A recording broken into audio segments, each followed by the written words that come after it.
భూపాలపల్లి జిల్లా కేంద్రంలోని కెటికే 5 incline under ground బొగ్గు గనిలో గురువారం ప్రమాదం చోటు చేసుకుంది. కెటికే 5 ఇంక్లైన్ 2వ లెవెల్ వద్ద వెల్డింగ్ చేస్తున్న క్రమంలో నిప్పు అంటుకొని విషవాయువులు వ్యాపించినట్లు అధికారులు తెలిపారు.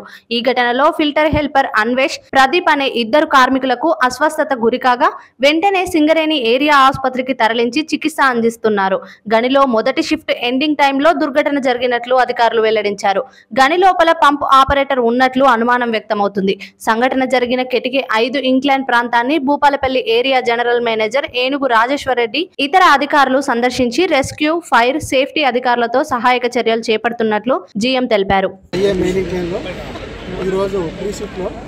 సుమారు 5 గంటల నుంచి 6 గంటల మధ్యలో గటర్లు చేంజ్ చేయడం జరిగింది.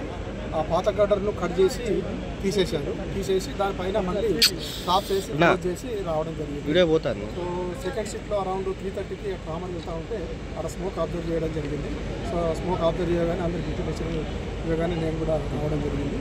సో అక్కడ మనం వాటర్ స్ప్రేయింగ్ అరేంజ్ చేసేసి మొత్తం ఎక్కడైతే స్లాబ్స్ ఉంటాయో ఆ స్లాబ్స్ పైన మనకు యూజ్ ఏమైనా ఉంటే దానికి బహుశా అది ఫైర్ అంటుకొని ఉంటుంది, ఆ గ్యాస్ కటింగ్ చేయడం వల్ల. సో అది కూడా మనకు ఓన్లీ 125 to 130 ppm వస్తుంది మెజర్ చేసినప్పుడు. సో అది ఫ్యాన్లు గాలికి అక్కడే పోయి అది డైల్యూట్ అయిపోతుంది, ఎలాంటి డేంజర్స్ ఏం చేయవు. సో లోపల మనకు 4 పర్సన్స్ ఉంటే 4 పర్సన్స్ కూడా సేఫ్గా వాళ్ళే నడిచి మ్యాన్ రైడింగ్ ద్వారా రావడం జరిగింది. సో వాళ్ళని హాస్పిటల్కి పంపించాము, ఎలాంటి డేంజర్స్ ఏం లేవు. సో ఇప్పుడు కూడా అది పూర్తిగా కంట్రోల్ చేయడానికి మేము ఆ గటర్ తీసేసి ఆ మీదున్న స్టాఫ్స్ తీసేసి కంటిన్యూస్గా మొత్తం వాటర్ స్ప్రే చేసేసి అది చల్లాల్సింది. సో ఎలాంటి డేంజర్స్ కూడా ఏం లేవు.